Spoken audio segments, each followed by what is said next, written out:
We've been speaking with top economists to better understand what this economic climate means for companies' bottom lines. Today, I'm speaking with Danielle DiMartino Booth.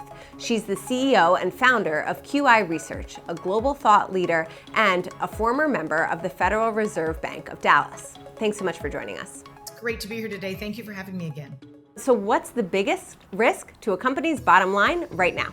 I think it's how the bankruptcy cycle is gaining momentum. I'm not focused on my bottom line as much as I am on my top line. And right now it's revenues, cash flow that really are the most at risk. You can't play a lot of accounting games with things like, these are my sales. This is how much cash flow the company's throwing off. This is our ability because of that cash flow to service our debt. This is just really black and white area right now in the C-suites. So that's why they have to be even more cognizant of the bottom line. What I'm hearing is it's really about the money coming in, how much money is coming out, and keeping that book balanced. And that's the biggest risk is can you keep that book balanced or not? Yeah, that is where we are. The run rate that we're seeing early summer in terms of large companies, we say large, we mean liabilities of 50 million or more. But the run rate that we're seeing of Chapter 11, if not Chapter 7 liquidation, bankruptcy filings, really is on par with the worst, darkest days that we saw of the pandemic. What's keeping inflation so high? Is this higher for longer strategy coming from the Fed? Is that working? The Fed right now is in a really tight position when it comes to making monetary policy for the public good. There were increased costs in the healthcare system that were caused because of the pandemic. There was a shortage of semiconductors that caused new car prices and used car prices to rise well off of their trend after the pandemic hit. It is now more expensive to insure those cars. These are what we call idiosyncrasies. They're one-off events that raise inflation, but over which the Federal Reserve has no control. It's the decision of regulatory bodies. So I think what you're saying is all these inflationary pressures, the interest rates, it's just one piece of the puzzle. It shouldn't be it's not the Fed's fault that inflation is high. So that might be too broad of a statement. At the very peak of the post-pandemic stimulus, the part that the Fed was involved with, the Fed owned, I want to say 38% of the mortgage-backed securities market. So the Fed policy definitely had a hand in the run-up to these prices. But again, now we're watching the other side of that there's such a long lag time, 12, 18 months, between what we're seeing now, which is we're seeing the beginnings of home price declines in certain markets, and we're seeing apartment supply coming online at the fastest pace in a half century. We're seeing that level of supply start to manifest as falling rents, but it's going to take a long time before you see that come through the consumer price index, but the Fed will probably still get the blame all along the way. But again, when I was at the Fed for almost a decade, they would always say that interest rate policy is a blunt instrument. Do you see the Fed lowering rates anytime soon? Do you think the election is changing their opinion? We have to take Federal Reserve officials at their word, at least to the extent that it pertains to unexpected weakness in the job market.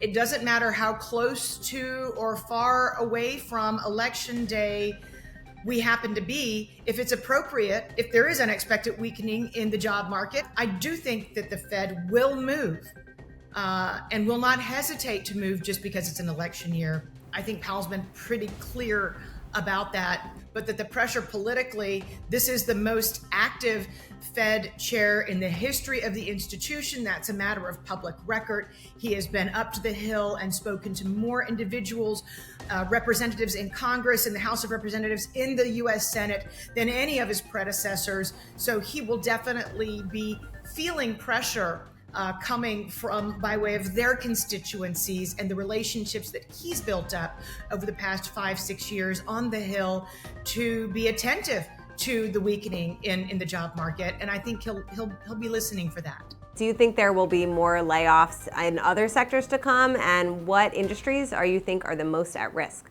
We are indeed seeing a fanning out, a broadening of the pain in the job market.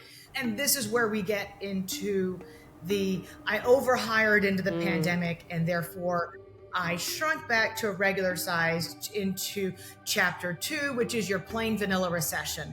And that's where we are right now. This is when your job losses begin at the lowest rungs in terms of skills, educational attainment, income making capacity.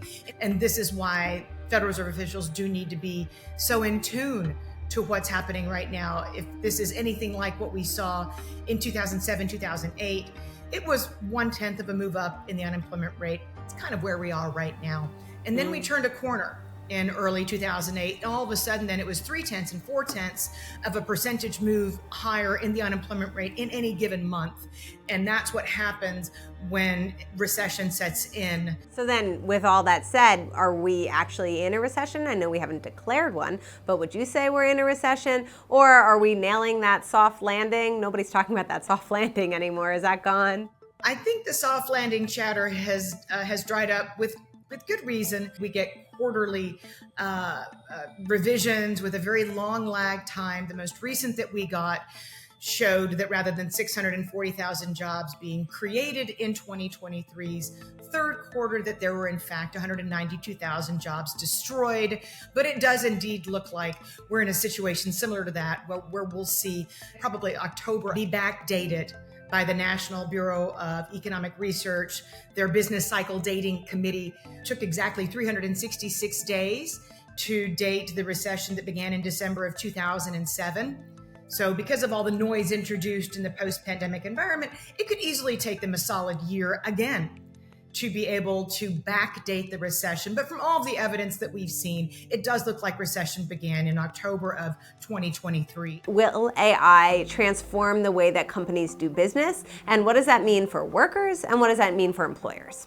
Well, I think AI already has transformed the way that business is conducted in America, especially when companies are dealing with recession. They're going to look to whatever the latest technology happens to be to help them really protect their profit margins. There's going to be a much happier ending to AI. It's going to revolutionize the efficiency of healthcare.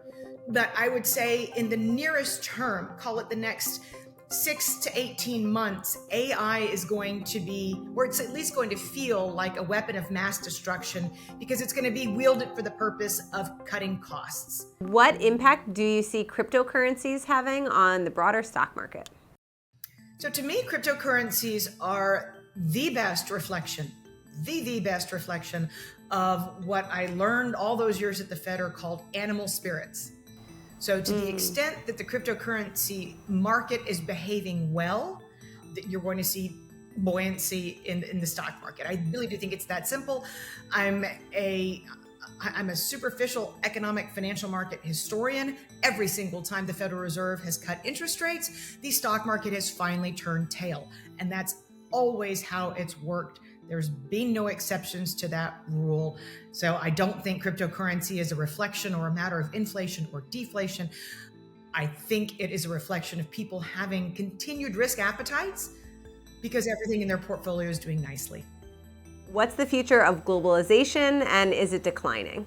It depends on who the allies are of any given country. You have a coming of age in Mexico to our border, and a higher educational attainment, and a higher home ownership rate just south of our border. Maybe we made a mistake by becoming so deeply embedded economically with China, but we know how globalization can work to help us be more efficient and thereby build out our allied networks, possibly between Canada, the United States, and Mexico, as it's always been envisioned.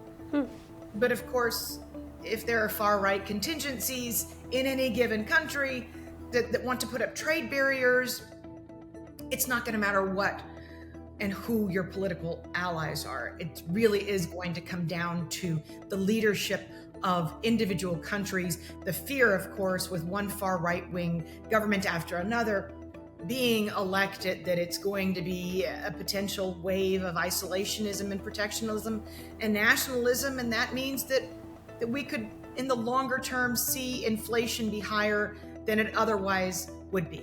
How does the ongoing war in Israel and also the one in Ukraine, how do you see those impacting companies' bottom lines? It's a very company-specific question, and whether or not you sell into those markets. We have seen that social strife and divisiveness has its economic price.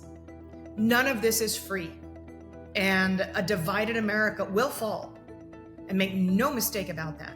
So I think that we have to be cognizant of the price that we will pay if we decide to be an isolationist nation when it comes to our allies.